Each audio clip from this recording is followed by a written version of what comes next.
তার মানে সত্যিই তুমি ঘুমোওনি? কি করছিলে তুমি গয়নার দোকানে সেটা আগে বলো। কলির তো বিয়ে হয়ে গেছে, এখন তো আর কোনো গয়না আনার নেই।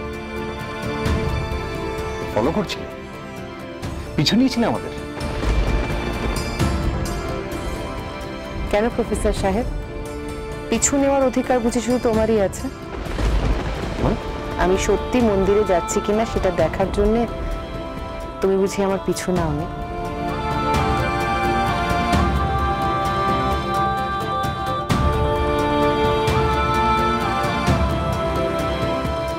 ভয় পেও না, আমি তোমাদের পিছু নিইনি, নিজের কাজেই গেছিলাম ওখানে। তোমাদের পিছু নিতে আমার রুচিতে বাঁধবে। রুচি দেখিও না আমায়। কি করতে গেছিলে তুমি গয়নার দোকানে? নিজের জন্য গয়না গড়িয়েছো বলে তো শুনিনি কখনো। গড়ালে তো আমার থেকে টাকা নিতে। আমি তো তোমায় প্রশ্ন করিনি তুমি এই গয়নার দোকানে কি করছিলে। কলির বিয়ে তো হয়ে গেছে, এখন তার গয়না আনার কোনো ব্যাপার নেই। করেছি প্রশ্ন? করিনি তো। তাহলে আমার বেলায় এত প্রশ্ন আসছে কোত্থেকে প্রফেসর সাহেব? আমি গা ধুয়ে এসে তোমায় খেতে দিচ্ছি, মুখটা একেবারে শুকিয়ে গেছে। শুধু ঝগড়া করলে কি পেট ভরে? ও, তুমি মুখ দেখে বুঝে গেলে যে আমি খাইনি, আর মুখ দেখে এটাও বুঝে গেলে যে আমি ঝগড়া করেছি। আমার খুব বুদ্ধি জানো তো প্রফেসর সাহেব, তার উপর আবার আমি অন্তর্যামী। গয়না কিনে দেবে বলে না কিনে পালালে ঝগড়া হবে না? আর তোমার খিদে পাওয়া মুখটা আমি চিনবো না, তা কি করে হয়? খুব সব জানতে হয়েছে না তুমি? হ্যাঁ, খুব নিজের বুদ্ধির অহংকার হয়েছে তোমার। কথায় কথায় আমাকে জ্ঞান দিচ্ছ, আমাকে। তুমি এত রেগে যাচ্ছ কেন আমি জানি গো।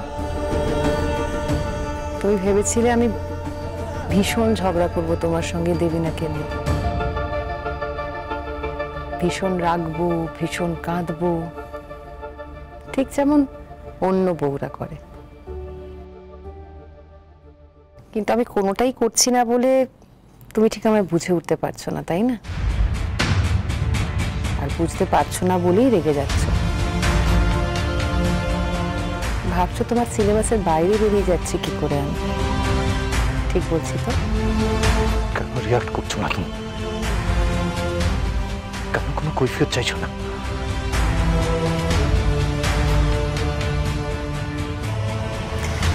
কারণ এর শেষটা আমি জানি।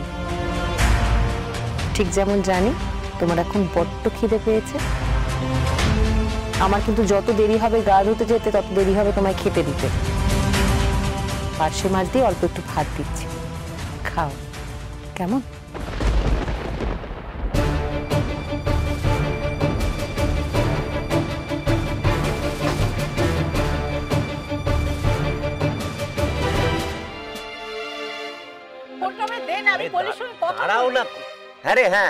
হ্যাঁ বলছি তো, কালকে সবাই মিলে তোর বাড়িতে যাবো।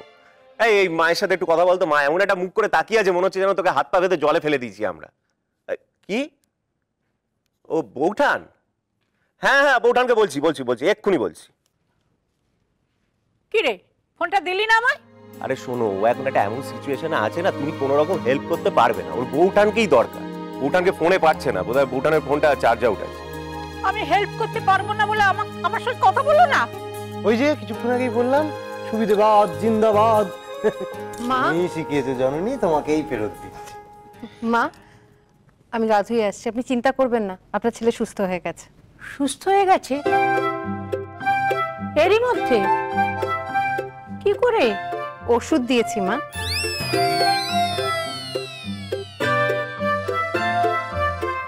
কি এমন ওষুধ দিলে বড় বৌমা যে খাট থেকে উঠতেই পারছিল না, সে সুস্থ হয়ে গেল?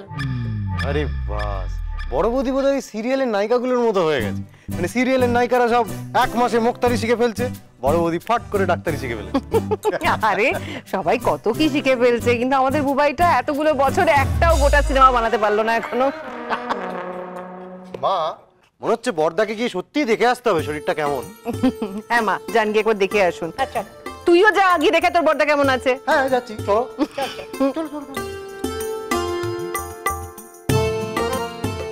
এই বউটা, আমার মনে হয় বড়দাকে তুই ওষুধ দিসনি, তাই না? দিয়েছি তো ওষুধ।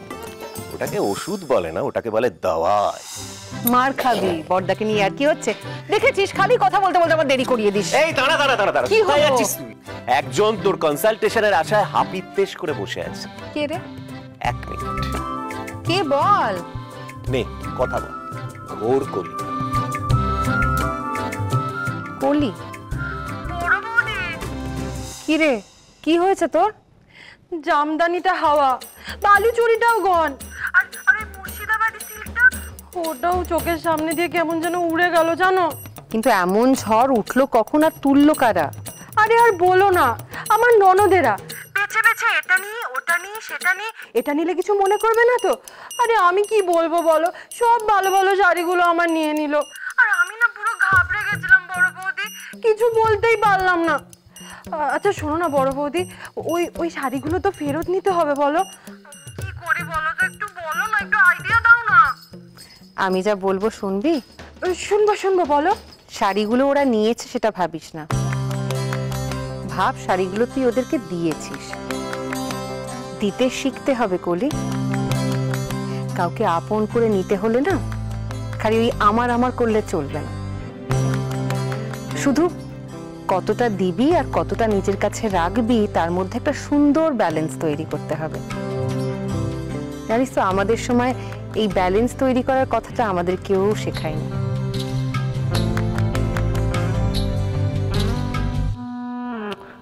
আমার যদি সত্যি তোমাকে দুলটা গিফট করা না থাকতো তাহলে আমি তোমাকে গয়নার দোকানে নিয়ে যেতাম না, নট এট অল।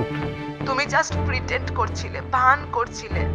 আমি ভান করছিলাম, প্রিটেন্ড করছিলাম, ঠিক না? দেখো, আমি তো তোমাকে দুলটা পছন্দ করে দিলাম, আমি তো নেওয়ার জন্য বললাম। বিলিং কাউন্টার যাচ্ছিলাম পেমেন্ট করার জন্য, তখন তো সৈকে দেখলাম সামনে দাঁড়িয়ে আছে, তাই তোমাকে বললাম যে তাড়াতাড়ি বেরো এখান থেকে। দেখো, আমি এটাও বলেছিলাম যে পরে এসে নিয়ে যাব। কি হতো ওখানে, একটা সিন ক্রিয়েট হতো। তুমি কি চাও সিন ক্রিয়েটটা হোক? চাও তুমি বলো? You just tell me how. উনি এলেন কি করে এখানে? তুমি নিশ্চয়ই বাড়ি থেকে বেরোনোর আগে কিছু একটা বলেছিলে। মানে আমার কি মাথা খারাপ নাকি?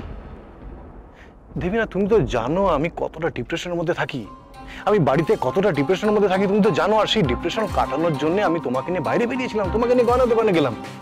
আরে আমি কি করে জানবো সেই ডিপ্রেশন আমাদেরকে ফলো করে গয়না দোকান অব্দি পৌঁছে যাবে? আমার ভালো লাগছে না দেবিনা, আমার না এই বাড়িতে এক মুহূর্ত থাকতে ইচ্ছে করছে না, আমার দম বন্ধ হয়ে আসছে, অসহ্য হয়ে পড়েছি আমি। এর থেকে তো ভালো ছিল তোমার সঙ্গে সামনাসামনি আমি ঝগড়াটা করে নিতাম। আমি তোমার সঙ্গে এখানে দেখা করতে চাই। না, আমি এখন দেখা করতে চাই না। প্লিজ দেবিনা, প্লিজ, আমি তোমার সঙ্গে এক্ষুনি একটু দেখা করতে চাই। দেখা করার কি আছে, এই তুমি ফোনে কথা বলছো। না না না না না, ফোনে না, দেখা করতে হবে প্লিজ। আমি না জাস্ট বাড়ি ঢুকলাম, এক্ষুনি আবার বেরোতে পারবো না। ঠিক আছে, তাহলে আমি তোমার বাড়ি চলে আসছি, আমি বেরোচ্ছি। লিসেন, বাড়িতে ওয়াইফের ভয়, বাইরে বেরোলেও ওয়াইফের ভয়, তুমি যেখানেই যাবে সেখানেই ভয়। এত ভীতু লোকের সঙ্গে আমার থাকার কোনো প্রয়োজন নেই তো। আমি কাউকে ভয় পাই না, হ্যাঁ আমি অশান্তিকে ভয় পাই। বাড়িতে অশান্তি হোক এটা কেউ চায় না। কে অশান্তি করেছে রে বড় বৌমা? না মা, কোনো অশান্তি হয়নি। আচ্ছা, আমাকে বেরোতে হবে। এই মাত্র তো ফোনে বলছিলি। সেটা অন্য ব্যাপার মা, দেখি। আহা, তোর শরীর ভালো না, এই শরীর নিয়ে কোথায় বেরোবি? তোর বউ তো বাইরে গিয়ে বললো তোকে নাকি কি এমন একটা ওষুধ দিয়েছে তুই একেবারে ভালো হয়ে গেছিস। এখন তো বুঝতে পারছি স্বামীর সেবা করতে হতে পারে বলে তোর ওপর মেজাজ করে গেছে, তাই না? ওষুধ? কি ওষুধ? সই তো আমায় কোনো ওষুধ দেয়নি। সুস্থ হয়ে গেছে এরই মধ্যে? ওষুধ দিয়েছি মা। বড় বৌমা তাহলে আমাকে মিথ্যে কথা বলে গেল নাকি আবার সেই আর কি? দিন দিন গুণ বাড়ছে বড় বৌমার, শাশুড়ির সঙ্গে কথায় কথায় আর কি। বড়দা, বড় বৌদি কি অন্য ডোজ দিয়ে গেল? ও ভাই, সই আমাকে ওষুধ দেওয়ার কি? আমি তবে সহজে